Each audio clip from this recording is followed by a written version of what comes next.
What's going on, you guys? Today I'm going to show you how you can target each muscle group each week with literally just a pair of dumbbells. Now you may be wondering, why am I outside right now filming this video? The reason I am is to show you guys this can be done from anywhere, even with chickens making a bunch of noise behind me, right? So I'm going to show you 2 exercises per muscle group with just a pair of dumbbells. So you can do this at your home gym, a conventional gym, or even outside with chickens making a whole bunch of noise. So I'm going to start with arms first. I'm going to go with biceps first.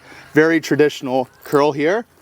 Right? I'm just going to do an alternating dumbbell curl. So palms just facing out. I like to personally have my palms facing out the entire time whenever I do a dumbbell curl. That way I can keep the eccentric stress on the bicep the whole time, right? 4 sets of 10 on each side. You got 1 bicep movement down. Then you can internally rotate, get your palms facing in and do the exact same thing.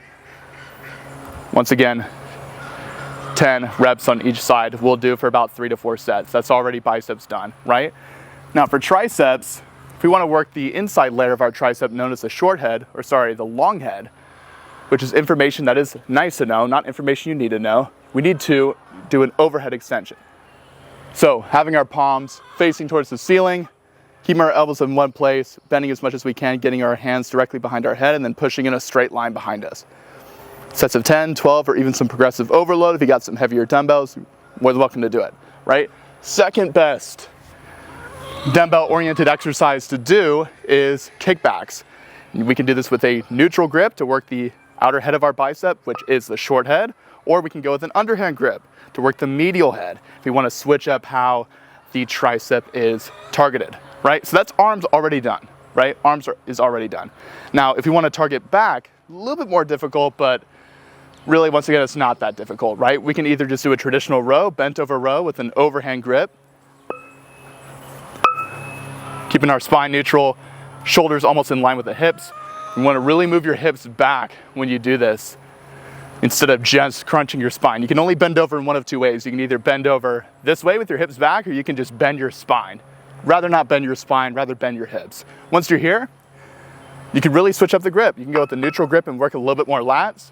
Even go with a full-on underhand grip and predominantly work lats and even middle back to really bring your elbows up and work those traps. There's a lot of different grips you can work with that movement. Now, that was 3 exercises in one. Now, we can even do a single arm row. If we were to hold a bench or something in front of us, we could even do it without holding anything, get into a staggered stance, and row straight back. That's it. I kind of like to get a little bit of support with my lead hand and my lead leg if there's nothing in front of me. But you can do 10 reps on each side to really target that lat, right? So that's back already done. Now for shoulders, I'm going to show you 3 for the front delt, lateral delt, and rear delt. So in order to work the front delt, I really like front delt raises whenever I'm working with dumbbells, right? A lot of different movements you can do for shoulders with dumbbells, but this is one of my favorites, right? Getting your elbow slightly bent and then rotating directly out in front of you to keep all that tension on the front of the shoulder.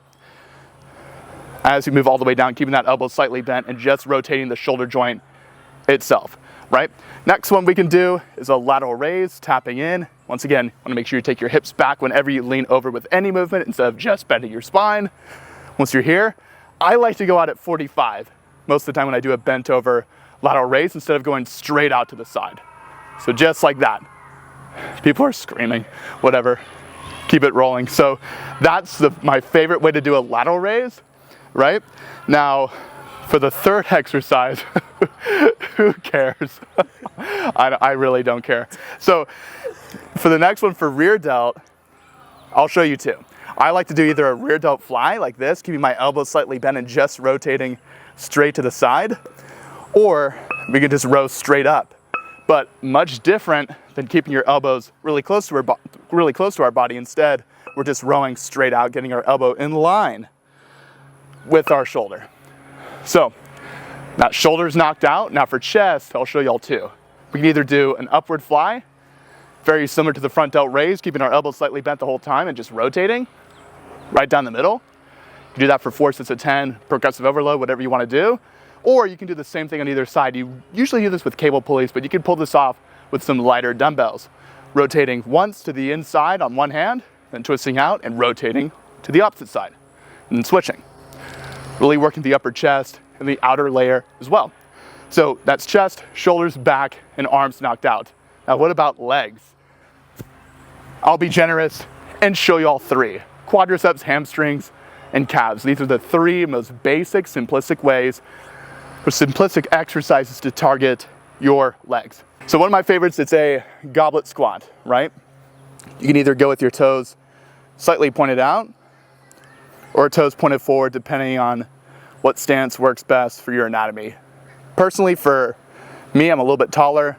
My femur aligns outward with my pelvis. I like to go with more of a toes pointed out stance and then go all the way down to parallel. I'll teach you guys how to squat in another video. So Romanian deadlift, 2 dumbbells to work the hamstrings, hips all the way back, head leaned forward, and we're just moving our hips back as we slowly move our head over our toes while keeping our knees slightly bent. Pause around the middle of the shin and then hinge forward with our hips going right back in. Once again, with any movement where our head goes over our toes, we want to hinge our hips back instead of bending our spine, right? Because those are the only 2 ways you can pick something up. Rather pick it up this way than this way. Now, I'd rather you guys do the Romanian deadlift like this, moving your hips back, trying to touch your butt to a door if you're trying to close the door with your butt, right? So last but not least, calf raises. You can either do this in a seated position with your dumbbells on top of your knees, or you can do it standing.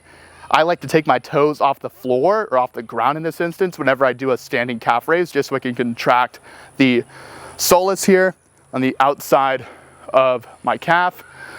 And then we can push off and move it right back in. Kind of seesaw our feet. Contract the back of the calf, then raise our toes up and contract the outside portion as well. So that's pretty much it. I showed you guys more than 2 exercises for each muscle group pretty much. Legs 3, back 3, and then for shoulders I showed you guys 3 as well. A lot of bonuses in there. So as long as you have a pair of dumbbells and the willingness to work out, you can do it outside, at a gym, at your house, wherever. The only thing that's in your way is you.